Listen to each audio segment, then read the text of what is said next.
نو منتخب امریکی صدر نے امریکہ میں ٹک ٹاک بحالی کی خوشخبری سنا دی۔ واشنگٹن میں وکٹری ریلی سے خطاب میں کہا، مجھے ٹک ٹاک پسند ہے، یہ امریکہ کو ٹک ٹاک کے نصف ملکیت حاصل ہونی چاہیے، چاہوں گا جوائنٹ وینچر میں امریکہ کے 50% ملکیت ہو۔ سروس بحال ہونے پر ٹک ٹاک اور صارفین کی جانب سے ڈونلڈ ٹرمپ کا شکریہ ادا کیا جا رہا ہے۔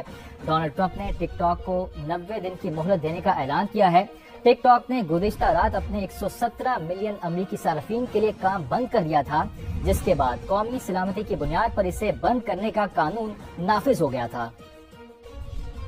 مجھے ٹک ٹاک پسند ہے، یہ امریکہ کو ٹک ٹاک کی نصف ملکیت حاصل ہونی چاہیے، چاہوں گا جوائنٹ وینچر میں امریکہ کے 50% ملکیت ہو۔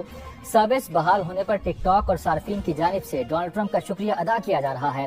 ڈونلڈ ٹرمپ نے ٹک ٹاک کو 90 دن کی مہلت دینے کا اعلان کیا ہے۔